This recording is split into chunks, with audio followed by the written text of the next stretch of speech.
சங்கீதம் 16:1.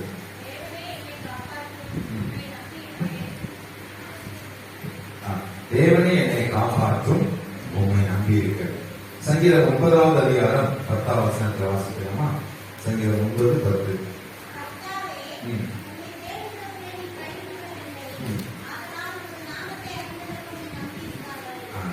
கர்த்தாவே நீ தேடுகிறவர்களை நீ கைவிடுகிறதில்லை, ஆதலால் உமது நாமத்தை அறிந்தவர்கள் உண்மை நம்பியிருப்பார்கள். ஏன் இந்த நம்பிக்கை அப்படின்னா, அவரை நம்புகிறவர்கள் அவர் என்ன செய்வதில்லை, கைவிடுகிறது. அதனாலதான் நம்ம அவரை நம்புறோம். அவர் நம்பணும் அப்படின்னா இந்த வசனத்தை நம்பணும். நம்ம கையில் கொடுக்கப்பட்டிருக்கிற இந்த வேத வாக்கியத்தோட வசனத்தை நம்ம நம்பணும். இங்கே நம்பிக்கை என்றால் என்ன அப்படி சொல்லி நம்ம பார்க்க போகிறோம். முதலாவதாக 1 தெசலோனிக்கேயர் 1வது அதிகாரம் 2வது வசனத்துல பார்க்கலாம். 1 தெசலோனிக்கேயர் 1வது அதிகாரம் 2வது வசனம்.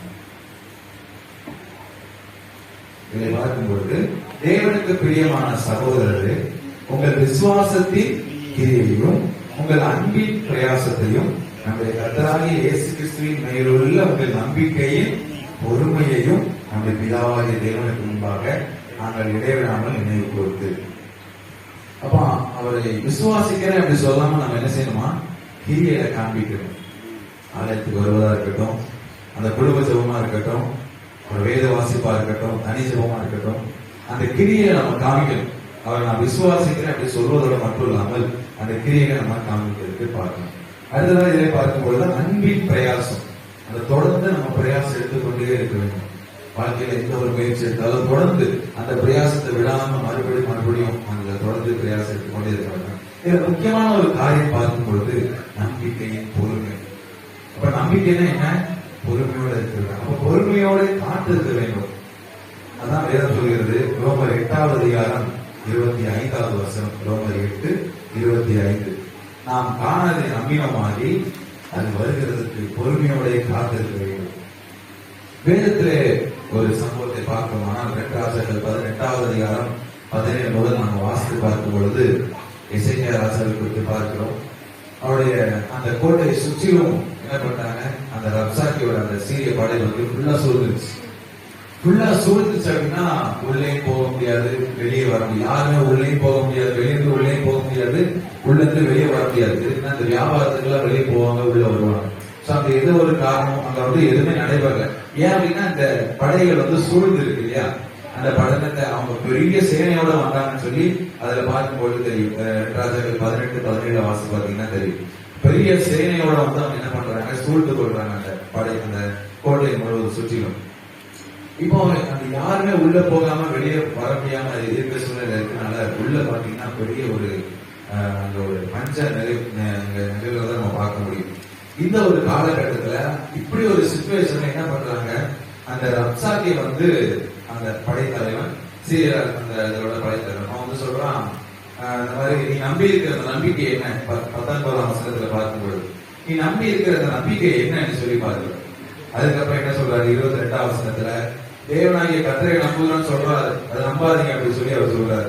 அடுத்து என்ன சொல்றாரு 30ஆம் வசனத்துல, எசேக்கியா அவங்களை கர்த்தரை நம்ப பண்ணுவான், அதற்கு இடப்படாதீர்கள் என்று சொல்லி சொல்றாரு. 36ஆம் வசனத்தை பார்க்கும்போது மறுபடியும் சொல்றாங்க வந்து நம்ம எசேக்கியா சொல்றாரு. இதுல காரியத்துல பார்க்கும்போது இவங்க எத்தனையோ வார்த்தை என்ன பண்றாங்க, ரொம்ப வித்தியாசமான வார்த்தைகள்லாம் பேசுறத நம்ம பார்க்கிறோம். அந்த எல்லாருக்கும் கேட்கும்படியாக பேசுறாங்க. இப்படிப்பட்ட சூழ்நிலையில நம்ம என்ன பண்ணிருப்போம் யோசிச்சு பார்க்கணும்.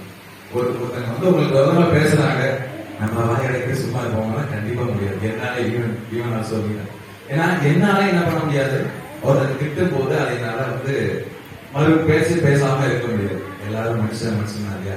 ஆனா இந்த எசேக்கியா ராஜாவை பார்க்கும் போது என்ன பண்றாரு, நீங்க ஒரு உத்தரவு சொல்லாதீங்க.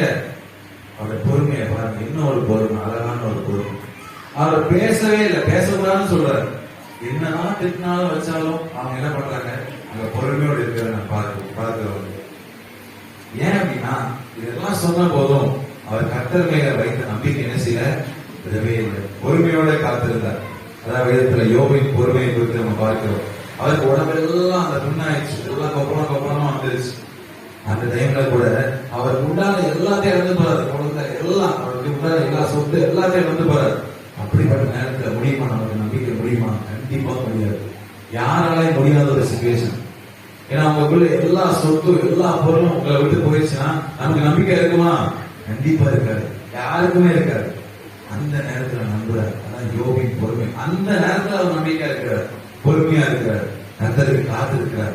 அவங்க மனைவி வந்து திட்டுறாங்க, சபிச்சு உயிரை விடுங்கயா, ஆண்டவரை சபிச்சு உயிரை விடுங்கன்னு சொன்னாலும் கூட இவரோட நம்பிக்கை ஆண்டவர் மேல இருந்ததுனால அவர் அதை வந்து என்ன பண்ணல, கேட்கவே இல்லை. மனைவி சொல்ல கூட கேட்கல. காரணம், அவர் தேவன் மேல் வைத்த நம்பிக்கை. அந்த நம்பிக்கை என்னை வெட்கப்படுத்தாது என்று சொல்லி அவர் தேவனை நம்பியிருந்ததான் காரணம். யோபு 13வது அதிகாரம் 15வது வசனத்துல வாசிக்கலாமா? யோபு 13 இந்த அழகா சொல்லியிருக்காரு. என்னை கொண்டு போட்டாலும் அவர் மேல் நம்பிக்கையா இருக்கு. ஆமென். என்ன ஒரு நம்பிக்கை! என்னை கொண்டு போட்டாலும் அவர் மேல் நம்பிக்கை. நம்ம சொல்லுவோமா?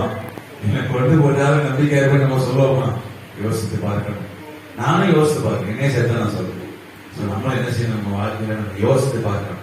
நம்மளை கொண்டு போட்டாலும் நம்பிக்கை இருப்போம்னா கண்டிப்பா நம்ம நம்பித்தான். ஏன்னா கர்த்தர் பெரிய காரியங்கள் நமக்கு செய்து